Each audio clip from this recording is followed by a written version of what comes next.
hay una responsabilidad de aquellos que incentivaron este tema del golpe sin pruebas. Pero bueno, eso ya pasó.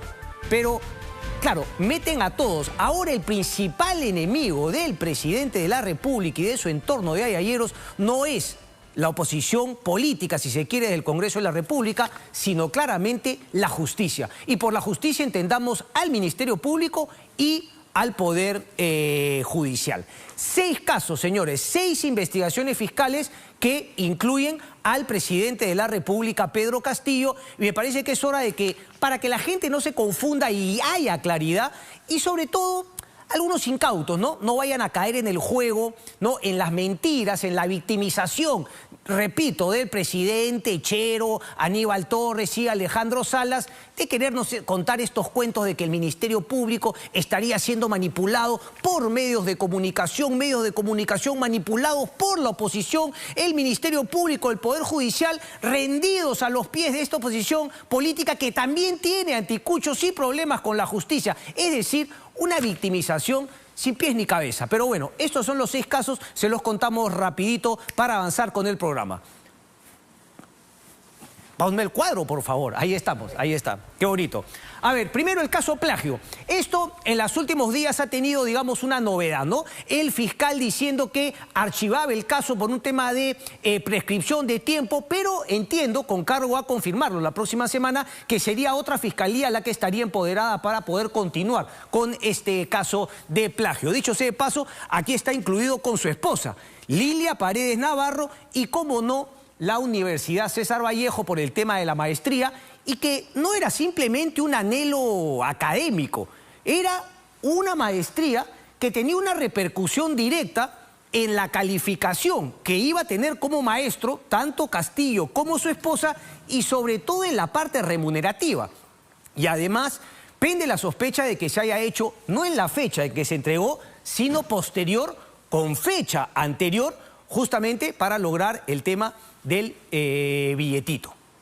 Esa es la situación. Caso plagio. Y claro, obviamente no olvidar a la Universidad César Vallejo y César Acuña, César Acuña. Dicho sea de paso, ha puesto un tuit, ¿no?, en el cual ha dicho que el tema de la vacancia APP va a apoyar, pero no, al César lo que es del César y a Cecitar lo que es de Cecitar. ¿Quién te va a creer, Cecitar Acuña? Caso Organización Criminal Puente Tarata. Este fue uno de los primeros casos que tiene además a Karelim López, tiene a Bruno Pacheco, tiene a Samir Villaverde incluidos en la investigación, y a estos 3 que acabo de mencionar como aspirantes a colaboradores eficaces. También está acá Fray Vázquez Castillo, Bruno Pacheco, ya lo dije, Juan Silva, por supuesto, el todavía fugado exministro de Transportes y Comunicaciones. Luego está el caso de tráfico de influencias de Petroperú, que según Bruno Pacheco habría habido una coima de 2 millones de soles para el presidente Pedro Castillo. Aquí es donde la cosa se pone sucia, se pone cochina, y lo digo ¿por qué? Porque el inefable abogado César Nakazaki ahora maneja tanto la versión de Karelim López como la de Bruno Pacheco. Entonces, a mí no me gusta ese tema. Creo, desgraciadamente lo digo, que el hecho de que César Nakazaki sea abogado de los dos le quita peso, le quita legitimidad a ambos como colaboradores eficaces. Pero claro, ha sido una movida de Silvia Barrera, de Karelim López y de Bruno Pacheco de poner a César Nakazaki ahí. Dicho sea de paso, ahora conduce un dominical, creo, ¿no? Me pareció que conducía un dominical. ¿Cómo es este tema de que yo te doy información y tienes mi programa, mira, alfombra roja? Te la echo para que digas lo que te dé la gana. Te regalo mi dominical, César Nakazaki. Por favor, el cacacenismo. Está bien que hayan novedades, está bien que hayas primicias, pero quiéranse un poquito, colegas, por favor. Caso tráfico de influencias Petroperú. Ahí está justamente Hugo Chávez, nuevamente Karelim López y por supuesto Samir Abudayev. Me voy al caso 4. Caso Ascensos Generales las Fuerzas Armadas. Esto es lo que me refería al día de hoy. Hay una nota importante de Panorama, pero claro, luego llegó Cecitar. Y no hablo de Cecitar Acuña. Y una nota en un post-it que sería de puño y letra del presidente Castillo a Bruno Pacheco, justamente tratando de influenciar para el ascenso de un coronel chotano que al final no se dio, pero de puño y letra, ojo. La bala de plata, o una de las balas de plata, hubiese sido el tema del dinero. Es decir, un dinero a cambio de un ascenso que además se haya dado y que el dinero haya fluido.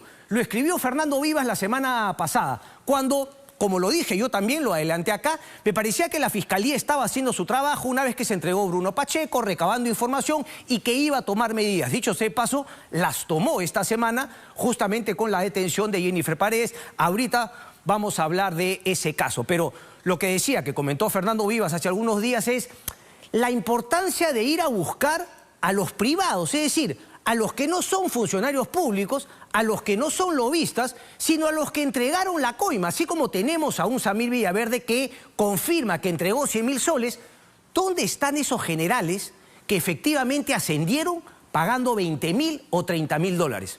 ¿Dónde están esas empresas que efectivamente ganaron una adjudicación entregando plata, coima, a distintos funcionarios del Estado, ya sea Juan Silva, Bruno Pacheco? Hay mucho más que descubrir.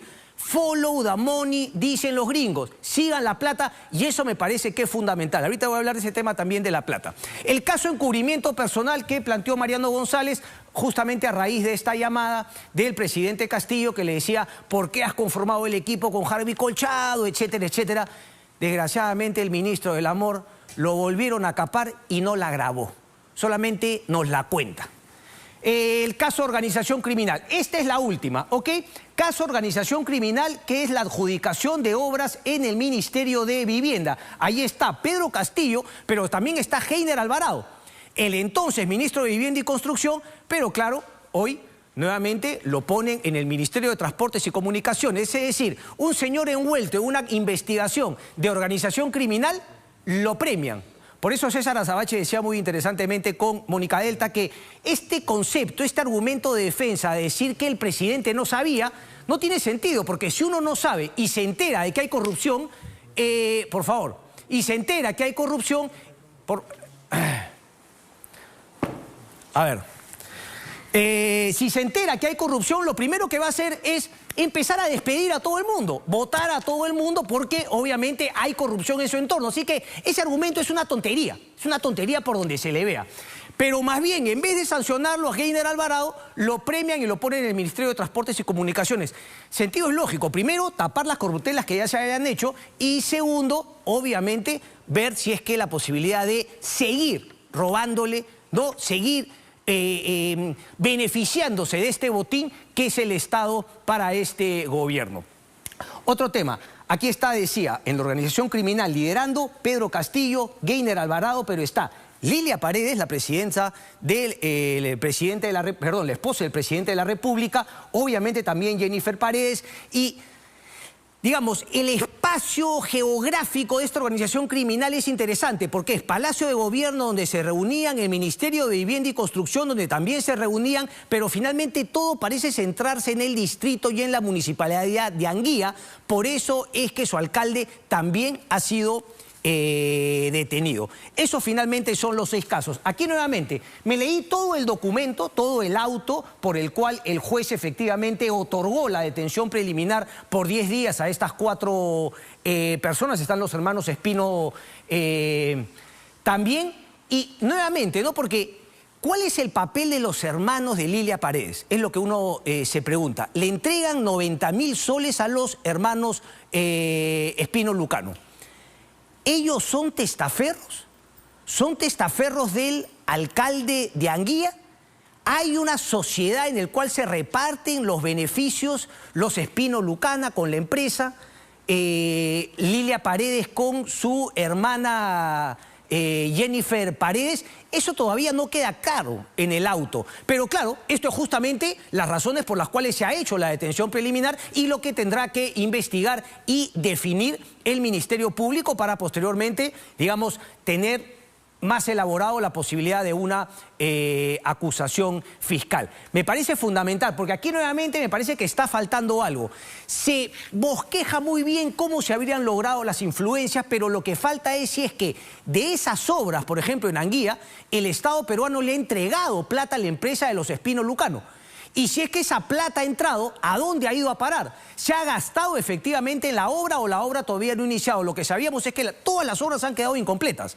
Y nuevamente también está la figura del decreto de urgencia. Hay que hablar del decreto de urgencia fundamental que firmó Pedro Franque, Mirta Vázquez, el presidente Pedro Castillo. ¿Y por qué creo yo que es importante analizar ese decreto de urgencia. Ese fue el decreto de urgencia por el cual en octubre del año pasado se le asignó unos dineros extras, no solamente al Ministerio de Vivienda y Construcción, sino también a distintos municipios, ya sean distritales o provinciales, y es justamente, desde mi humilde punto de vista, la línea que habría que seguir para tratar de entender quiénes son estos niños y estos otros congresistas que protegen a Pedro Castillo.